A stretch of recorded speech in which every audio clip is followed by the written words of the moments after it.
Most homeowners would prefer grass to a lawn full of weeds. But the forensic scientist Weeds can tell a story. With the help of a plant biologist and a new high-tech computer program, investigators solve the mystery of a young girl's murder.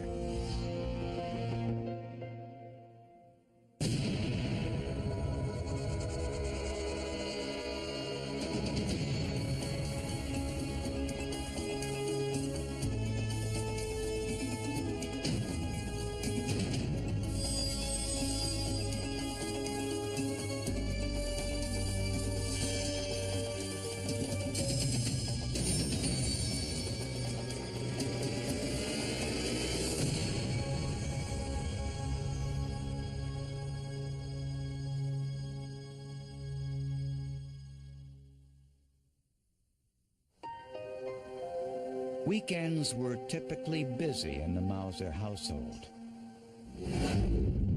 One Saturday morning in 1995, as Kathy Mauser was leaving for work, she reminded her 14-year-old daughter Jenna that she was grounded for the weekend and wasn't allowed to use the telephone either.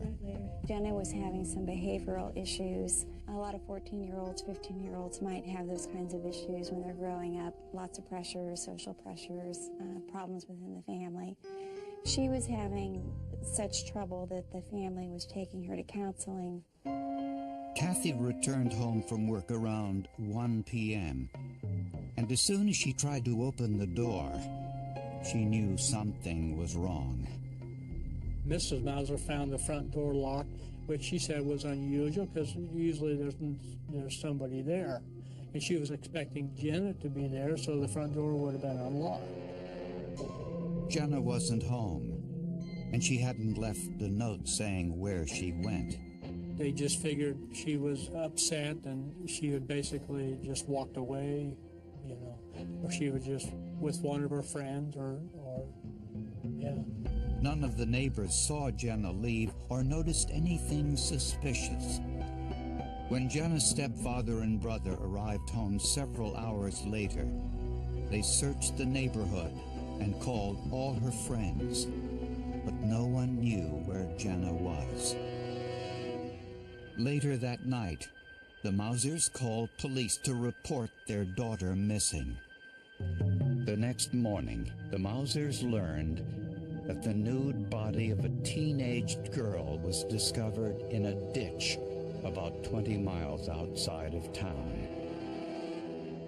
The family identified Jenna's body at the morgue. The reality of her being murdered rather than an accident, or it didn't hit me. I didn't understand really that something like that could happen in my life. It was hard to deal with, and it was just such an unfair act, and I couldn't understand it for a long time. The coroner identified the cause of death as strangulation. There were other injuries as well. In addition to the ligature strangulation marks, she also had evidence of blunt force injury to the head. She had received a blow to the head in the left forehead area and the left temple. There were no defensive wounds and no signs of sexual assault. The scalp here is brown, about 14 inches in length. Well, the soles of the feet were clean in this case, and that indicates to me that she certainly was not standing up at the scene where she was found, and she certainly did not walk there. No injury experience. The only other findings were some unusual marks on Jenna's thigh, indentations that were made after death. On a living person, these fade very quickly. In this case, these are postmortem pressure marks. They don't tend to fade because the color comes as the blood leaks out of the vessels by gravity after death, and it more or less outlines the area of pressure. and then it stays that way indefinitely until the body decomposes. The Mausers' telephone records yielded the first clue. Despite the fact Jenna was told not to use the telephone, she called several friends that morning. Yeah, you should talk to him. Really? Is he in here? Well, you'll see him Monday. Around 11:30, Jenna's conversation with her friend ended abruptly. Hello? Jenna? Jenna? One of the last people that she speaks with says that the phone goes dead. Jenna doesn't call back. The friend pages her a couple of times. Jenna never calls back. Police found Jenna's diary in her bedroom, which had an entry from the morning of her murder. Dear Journal, sorry I haven't written you, but I've been pretty busy. Things have been going pretty good at school, except for the fact that guys don't even know I'm alive half the time. The diary expressed a specific interest in two boys. One was considerably older than Jenna, a boy she met at a local amusement park.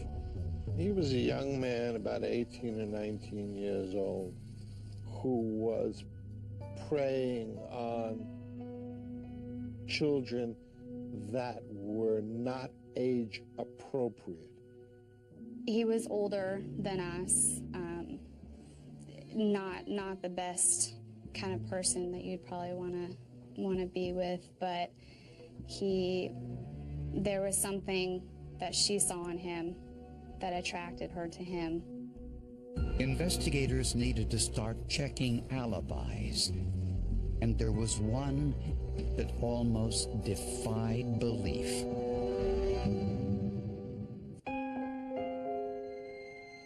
The Mauser family had planned a traditional funeral service for their 14-year-old daughter, Jenna, until her friend Sarah Hollander told them about a conversation the two once had about funerals.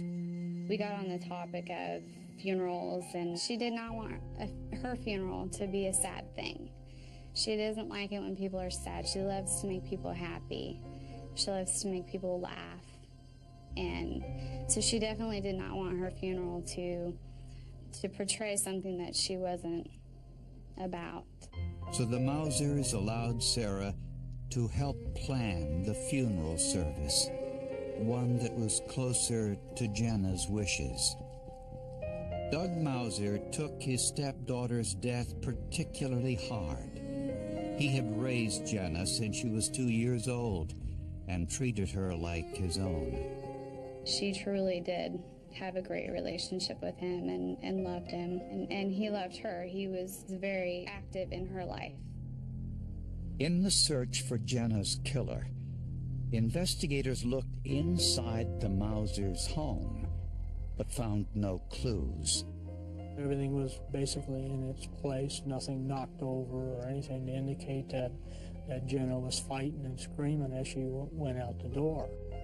This raised the possibility that Jenna left home voluntarily. What the sheriff's department did was try and identify any boys she might have known, or maybe if boys she might have left the house with, even though she was grounded, maybe she'd get in a car with them and drive away. Police were able to identify the two boys Jenna mentioned in her diary. Both had alibis for the day of the murder. So police turned their attention to the whereabouts of Jenna's family members. Jenna's 18-year-old brother, Jaron, had a solid alibi. The neighbors have him placed there for an hour and a half or so, and that's the time period where Jenna disappears. Jenna's mother, Kathy, was teaching an aerobics class at the local gym, so her alibi checked out too. Jenna's stepfather, Doug, said he went to work for a few hours. When police tried to verify his alibi, they discovered the security cameras at Doug's office were turned off that day. When he went into the lab, he's got to go through a security gate where all the cars that are coming in are cleared. Initially, the person who was in the booth at the time said they didn't remember seeing him or his car come through. Doug Mauser could give no description of the security guard. And for a man who'd worked at the lab for a number of years, you would think he would know the security guards, remember them, be able to give some description. He could not. So Doug provided a second alibi, that he bought lunch at a local fast food restaurant. Coincidentally, the restaurant's security cameras weren't working either. If he didn't have bad luck, he would have no luck at all. I can't really imagine you going into places that are supposed to have video cameras and none of them record you. It was sort of exasperating because of snafus, if you will. You know, we didn't have any tapes. We didn't have any solid stuff to show that he was there. When police looked in Doug's car, they found no blood or any evidence suggesting foul play. And there was no evidence the car had recently been cleaned. But underneath the car, investigators found something trapped in the undercarriage. There was a significant quantity of this dried plant material, some of it very large pieces, and those were removed and analyzed later. But had this plant material been there for weeks, you certainly wouldn't expect to find such large pieces of it still attached to the undercarriage. Could these dried weeds tell investigators anything about Jenna's murder?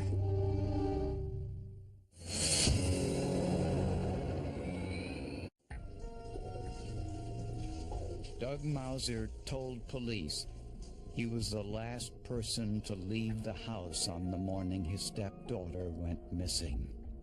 He claimed Jenna was cleaning her bedroom when he left. There was no physical evidence that linked him, you know, like hair samples or DNA or anything like that.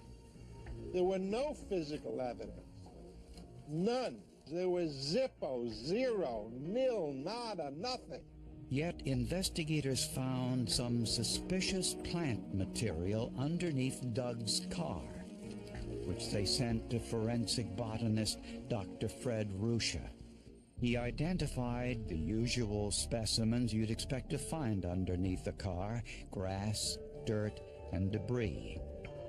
But he also found large quantities of yellow star thistle, a weed. I saw the yellow star thistle, and then I saw the small scraps that had been taken off the body, and I was able to compare that to material that had been collected from the area around the body and also from the trees that were in the overstory above the canyon where the body was found. Dr. Ruscha was looking for what botanists call diagnostic characteristics, unique aspects of the plant that differentiate it from others of the same species.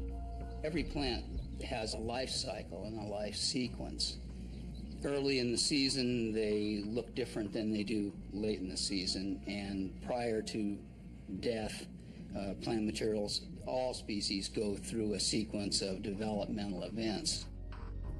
Dr. Ruscha discovered the star thistle under Doug Mauser's car was identical in development to the star thistle found near Jenna's body. While this was significant, it wasn't enough to tie Doug Mauser to the murder. Yellow star thistle is not a rare plant. It is an extremely common plant. So in any given area, especially of Northern California, and at low elevations, yellow star thistle could be there. You can't show that the evidence that was found underneath his car came from the crime scene. It's too common in California, and that with the other flora under the car, it shows that he's been off-road. So he could have picked it up anywhere. Investigators agreed, so they turned their attention to the linear marks found on Jenna's thigh. The marks were made by a man-made object. They were clearly of a shape and appearance that would not be normally found in nature. While looking inside Doug Mauser's car, Detective Bosma thought he found what caused them. The hair on the back of your neck stands up and you're going, this could be the mark, one of the marks on her leg. But he didn't tell anyone about his discovery. Instead, he sent photographs of Jenna's skin marks to Gary Robertson, a pioneer in the field of photogrammetry, to see what he thought might have caused them. Robertson wanted to identify the exact size of the marks down to the micromillimeter. So he scanned every autopsy photograph of the marks, which enabled him to create a three-dimensional model. We're extracting a measurement, say, from the left photograph, extracting it from the right photograph, and the computer software merges that into a three-dimensional measurement or a model that we can extract and view later. Judging from the size and shape, Robertson suspected that at least one of the marks was caused by the top part of a seat belt buckle. This was precisely what Hans Bosma thought too, but he wanted Robertson's independent analysis. Well, normally I don't have any information, so I wasn't aware of anything about the vehicle. Next, Robertson flew to Modesto, California to conduct an experiment in Doug Mauser's car. He wanted to try to recreate the same skin pattern that was on Jenna's thigh. He placed a live model, the same height and weight as Jenna, in the back seat of the vehicle over the rear seat belt buckle. It was a hatchback, and one of the back seats was broken and was kept flat.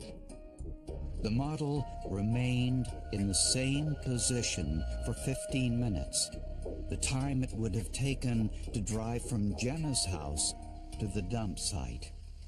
When the model was photographed, Robertson and Bosma discovered what caused the other mark on Jenna's leg. When he placed her in there,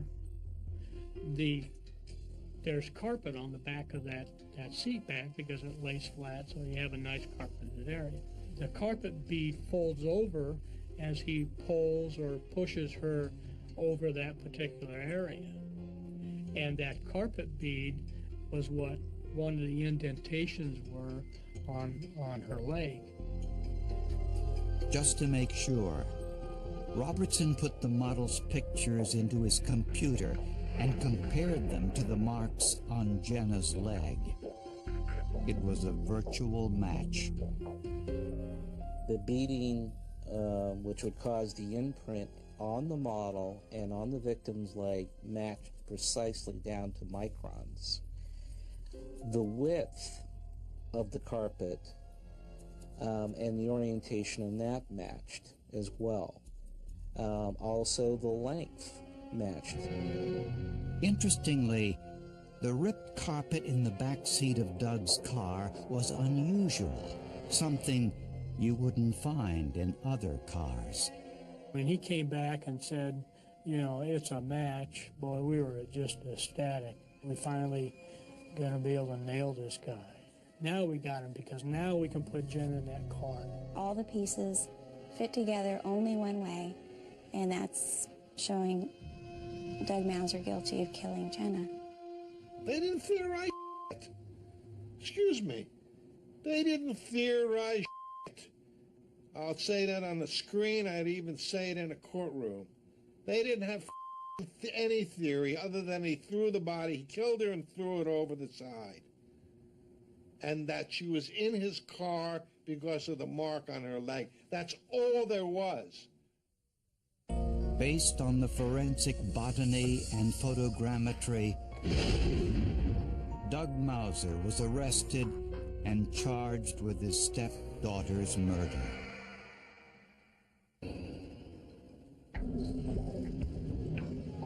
Prosecutors wondered what motivated Doug Mauser to kill his 14-year-old stepdaughter, Jenna. How can you possibly imagine someone doing something so horrible? I can't imagine it, but it happens, unfortunately, all the time. Prosecutors found evidence that Jenna didn't always do what her parents asked. She saw a counselor with some regularity. She had oppositional defiant disorder, that she was very defiant, very aggressive, very confrontational with family, with parents. The Mausers' telephone records provided a possible clue. Hey, what are you doing? I just got back from the mall with Annie. Are you gonna get her? On the morning of her death, Jenna was on the telephone, violating her parents' rules. His name's Scott. Really? Is he senior? So hot. Prosecutors believe Doug caught Jenna on the phone, lost his temper, What are you doing? and struck her. Hello? Jenna? Prosecutors believe Doug's impulsive act of violence threatened his career. He couldn't risk an allegation that he had hit her, struck her. He was working at Lawrence Livermore Lab, and he had a security clearance, so any kind of a criminal conviction on his record would have been very difficult for him and put his job in jeopardy. With Jenna unconscious and not sure what to do, prosecutors think Doug panicked and strangled her to death. He removed Jenna's clothing to eliminate possible trace evidence. When Doug pushed Jenna's body into the back seat of his car, he displaced the carpet. The underside of the carpet and the seat belt buckle left signature marks on her skin that wouldn't disappear since there was no blood flow. Doug chose a dump site 15 minutes away, pulled his car off the road, which picked up the bits of star thistle, the same stage of development that was found on Jenna's body.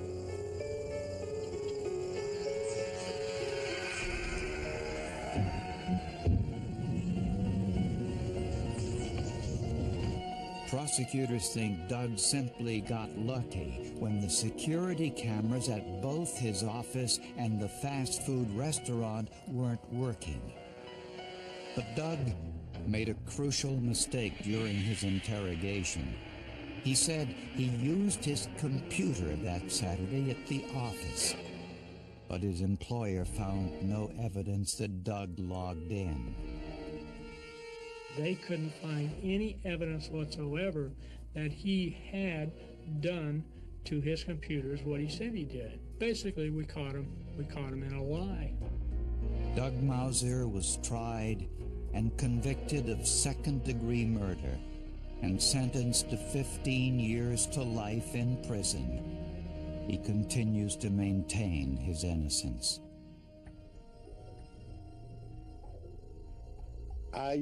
For me, this is the greatest failure of my life. The only way I live with this situation is that I did the best that I could. I did everything that I could think possible. Definitely Jekyll and Hyde personality there. Yeah, one moment he's Mr. Calm and cool, and the next moment he's something totally different. I think she would be really happy to know that people love her so much to fight to find the real answers to really what happened to her. And she would be happy to know that we haven't forgotten about her. The case against Mauser was largely circumstantial, but the photogrammetry helped convince the jury. Photogrammetry was the key element, and it was used to solve the case. And without photogrammetry, this case would have gone unsolved.